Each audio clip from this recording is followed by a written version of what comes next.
The car did not stop, and then it did. Zara was still looking at the pavement when she heard the engine slow beside her. She did not look up. She told herself if she kept her face turned away, whoever it was would keep moving. But the engine idled, and then a voice came through the window, low, unhurried, carrying the kind of weight that does not need volume to land. One word. She looked up. She recognized him immediately. Not because she knew him personally, but because in this city, in certain neighborhoods, in certain conversations held just above a whisper, his face was known. Kwon Jae-won. They called him the Shadow. Not because he was invisible, but because when Kwon Jae-won decided something needed to end, it ended quietly, completely, without a single announcement. One day a thing existed. The next day it simply did not. And no one could ever quite explain the gap in between. He was feared by powerful men, respected by dangerous ones, and carefully avoided by anyone with enough sense to understand the difference between a man who was simply dangerous and a man who had turned danger into a way of seeing the world. And Zara Minsa was a young Ghanaian woman sitting alone on a Seoul sidewalk at 2 in the morning, with a cut above her eye, a torn blouse, and nothing in her hands but the cardigan she had grabbed on her way out of a life she no longer recognized. She thought her night was about to get considerably worse. She had absolutely no idea it was the moment that would split her life into before and after. Zara was from Accra, in the southern part of Ghana. Her mother had named her Zara, radiant, blooming, and raised her with a particular kind of love that prepares you for hard things without ever letting you know that is what it is doing. She came to South Korea at 23 years old. Student visa, a partial scholarship to study public health at a university in Seoul. 2 suitcases, a good phone, and the kind of optimism that only belongs to people who have not yet been genuinely broken open. She believed in hard work. She believed in honesty. She believed that if you gave people your loyalty without conditions, they would honor what you gave them. That belief was beautiful. It was also the most dangerous thing she owned. The first 2 years, she kept her head down and her grades up. She was lonely the way immigrants are lonely. Not empty exactly, but pulled thin between 2 worlds, belonging completely to neither. She missed her mother's voice in the early mornings. She missed the smell of her grandmother's kitchen on rainy afternoons. She missed the noise and warmth of a place that had always known her without requiring her to explain herself first. In Seoul, she was always explaining herself first. And then she met Park Sung-hyun. Sung-hyun was everything that looks like an answered prayer before it reveals what it actually is. Charming, established, 11 years older than her, with a smile that made a room feel warmer and a gift for making her feel like the most important person anywhere he took her. He told her she was remarkable. He said it constantly, casually, the way people say things they have practiced until they sound effortless. Within 7 months, she had moved into his apartment in Mapogu. Within a year, he had gently suggested she cut back her coursework. You're pushing yourself too hard, Zara. Let me handle things for a while. You don't have to carry everything alone. And within 18 months, she had handed him something far more dangerous than her affection. She had handed him her understanding of what was normal. The phone calls he stepped into the hallway to take. The rooms in his life she was never invited into.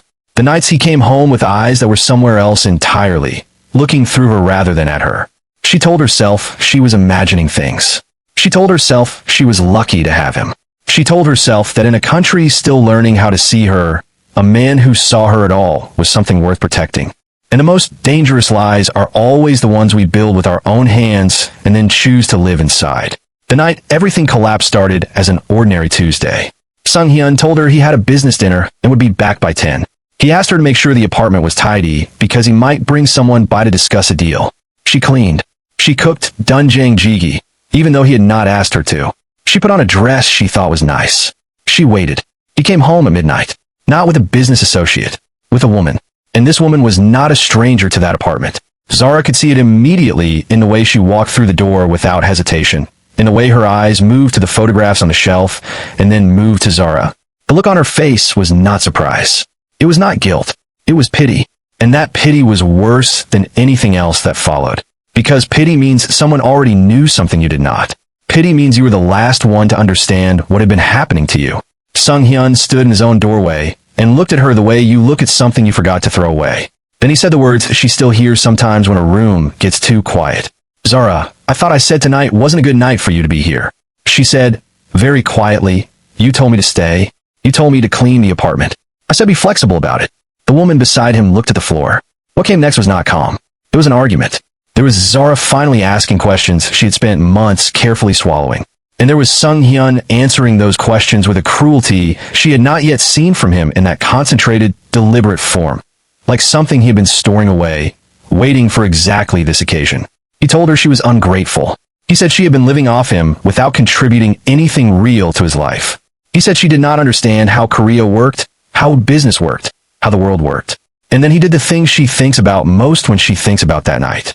He reminded her, with precise, practiced calm, looking directly into her eyes, that her visa situation was complicated, and that she should think very carefully about how much noise she was willing to make in his city.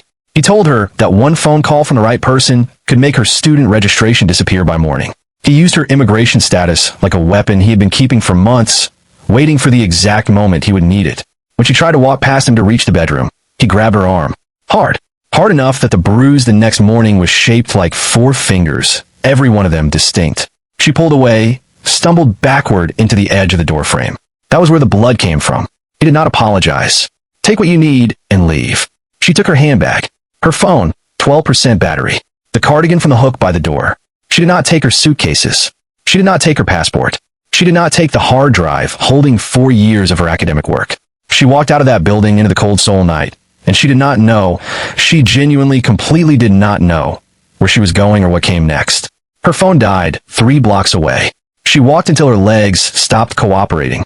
Then she sat down on the pavement near an empty Pojangmaka, and she cried. Not the quiet kind. The kind that starts below your ribs and works its way through your whole body. The kind that sounds like grief, because that is precisely what it is. The grief of watching something you built with your own hands be used against you by the exact person you trusted to protect it. That was where Kwon Jae-won's car found her. You're bleeding, he said. I know, she said. Her voice came out smaller than she intended. Do you need a hospital? No, it's not deep. He studied her for a long moment. 2 men sat in the front seats and had not moved or spoken. They seemed to understand that when Kwon Jae-won was deciding something, you waited without breathing too loudly. Where are you trying to go? He asked. That question because a woman doesn't end up bleeding on a sole pavement at 2 in the morning by accident. And in my experience, what looks like an accident almost always has someone's deliberate decision behind it. She told him everything.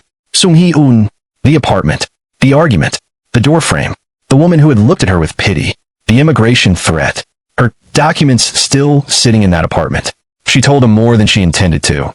And she thinks it was because genuine attention, real and unhurried and undemanding, pulls things out of you that you had planned to keep safely inside. When she finished, Jae-won was quiet. He set his glass down very deliberately. He grabbed your arm. Nay. Yes.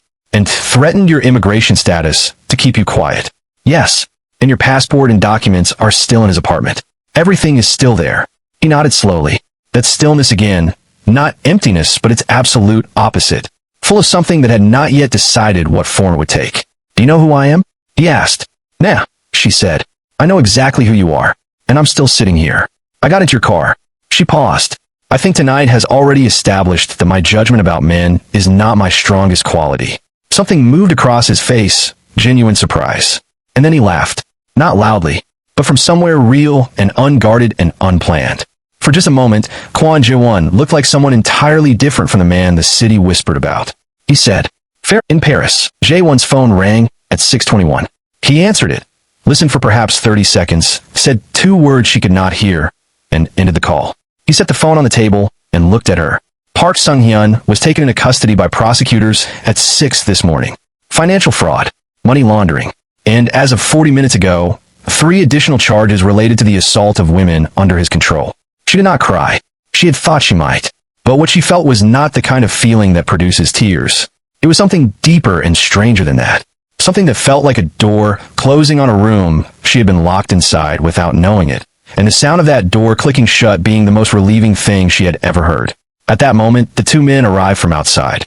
They carried her suitcases, her laptop, her documents, and the small framed photograph she kept on her nightstand.